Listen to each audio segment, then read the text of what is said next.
오늘도 마음의 온도 잘 지키고 계신가요? 운명을 그리는 남자 황금우추 남택수입니다. 사람들이 종종 묻습니다. 선생님, 운이 좋다는 건 뭔가요?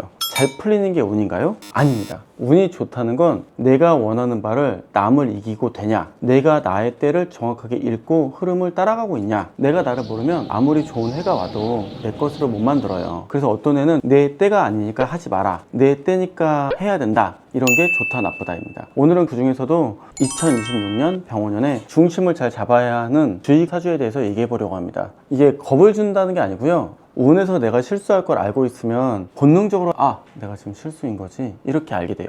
그런 느낌으로 중요한 힌트가 되길 바라는 마음입니다. 병원년은 불의 기운이 유난히 두드러지는 때예요. 한여름의 햇빛이 나무의 곁을 그대로 드러내듯 사람의 몸도 마음도 쉽게 뜨거워졌다가 금방 소모될 수 있습니다. 이 강한 열기는 어떤 사람에게는 가능성을 드러내게 만들어 드리는데, 어떤 사람에게는 너무 뜨거워서 삽질을 하게 되는 그런 과열의 느낌이 들 수 있죠. 그 차이를 만드는 건 타고난 기운에 따라 달라집니다. 여러분들의 천간에 따라 달라지는 거죠. 가장 주의해야 될 일간, 바로 신금입니다. 신금이 병원년을 만나면 과열된 불기운에 보석의 반짝임이 사라집니다. 태양 앞의 보석처럼 겉으로는 되게 단단해 보이고 밝아 보이는데 안쪽에서는 빛이 투과하면서 자기의 위치가 사라지는 거죠. 조금만 더 버티면 괜찮을 것 같아 무리하게 밀어붙였다가 오히려 신금이 가진 섬세함과 판단력이 흐려지는 순간이 옵니다. 천간합이 되는 때라 이 정도면 괜찮겠지? 신중한 신금이 자기 관심이 많아지는 거죠. 그래서 여름의 기운이 강한 병원년에는 몸의 균형도 약해져서 건강도 방심할 수 없습니다. 특히 이번 년 신금은 신금답지 않은 다른 사람을 통해서 내가 냉정하게 비교하고 스스로 고민해보고 숫자와 데이터 보는 것들은 괜찮아, 저 사람하고 같이 하니까, 작은 습관 하나가 문제가 생길 수 있으니까 무조건 내가 왜 갑자기 누군가랑 뭘 하고 있지? 이런 생각을 꼭 해보셔야 됩니다. 두 번째 주의해야 될 사주는 정화입니다. 뜨거운 정화가 병원년은 불을 만나는 시간입니다. 겉으로 보면 우리 라이터 불에 라이터가 합쳐지면 불길이 확 세지니까 세지는 것 같아 보이는데 그게 아니에요. 26년은 병화의 태양과 정화의 열, 두 가지가 만난다는 얘기는 빛 앞에 작은 모닥불은 정말 조그만 빛이 되죠. 그렇기 때문에 내가 가져온 기회나 성과를 누군가와 나눠 먹거나 뺏기는 구간이 됩니다. 병원년의 기운 때문에 불길의 불이 점점 별 의미가 없는 작은 빛이 되기 때문에 나의 운이 빨리는 거예요. 그래서 2026년 정화에게는 멈춤, 그리고 신중함, 이런 게 필요합니다. 다른 사람에게 호의로 다가서는 정화가 당하게 된다는 거죠. 그래서 정화 입장에선 이번 년에 누군가와 같이 있다가 남한테 밀린다, 안 되는 걸 하지 말자, 이런 느낌이 정화에게 굉장히 중요한 연도입니다. 마지막으로 조심해야 될 세 번째 일간은 개수입니다.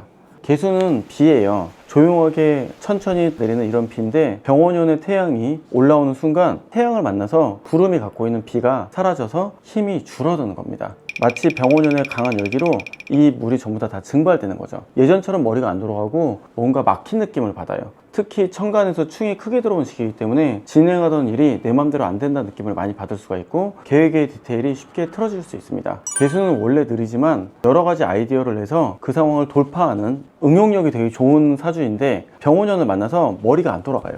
평소에 하지 않는 선택을 하거나 하다 이렇게 넘어가는 이런 느낌이 올 때가 많이 있게 됩니다. 그리고 머리가 안 돌아가면 참아야 된다, 하지 말아야 된다 해야 되는데 개수 특성이 그래도 그 중에 뭘 결정해야 되지 않을까 하다가 제대로 실수를 하게 됩니다. 그래서 이 시기에 개수에게 가장 필요한 거는 속도를 늦추거나 멈추는 것, 둘 중에 하나를 결정하셔야 됩니다. 개수는 멈추는 게 오히려 2026년에 좋은 선택이 될 수 있다는 것을 명심하시고 안 하는 걸 선택하는 게 더 나은 방법이 됩니다. 여기까지 들으시면 세 일간 모두 조심해야 된다는 말로 들릴 거예요. 근데요, 나쁜 연도가 무슨 뜻인지 저도 곰곰이 생각을 해봤습니다. 저는 점수업을 계속 해봤잖아요. 그러다 보니까 누군가가 잘 되게 만드는 게 나쁜 운에 가장 열심히 한 일이었어요.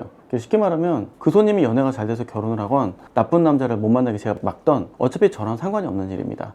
흉운의 진짜는 이거예요. 헌신, 그리고 남을 위한 봉사, 이런 단어를 들으셨을 겁니다. 왜 부자들에게 봉사가 1번이고 헌신이 중요하다고 생각했을까요? 바로 그게 나쁜 운에 하는 것입니다. 제가 느끼는 바로 제가 20대 때 정말 고마웠던 손님들이 많이 있어요. 저는 그 손님들이 정말로 잘 되시길 바랬고 그 손님을 위해서 타로를 한 분당 1000번씩 뽑는 거를 그렇게 열심히 뽑았어요. 근데 그거였어요.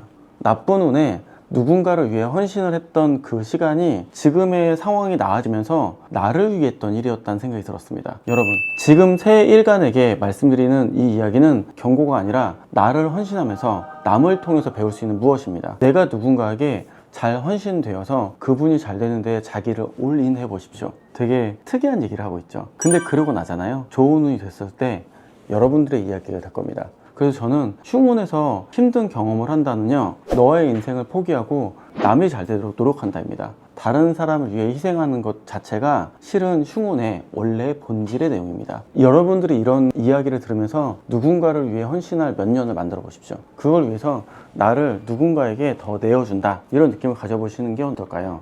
조심한다는 느낌도 맞긴 합니다. 조심한다는 건 내가 잃지 않기 위해서예요. 잃는 걸 인정을 해보세요. 당신의 인생이 나중에 엄청나게 바뀌는 중요한 경험을 얻으시게 될 겁니다. 지금까지 황금우주 남색수였습니다. 감사합니다.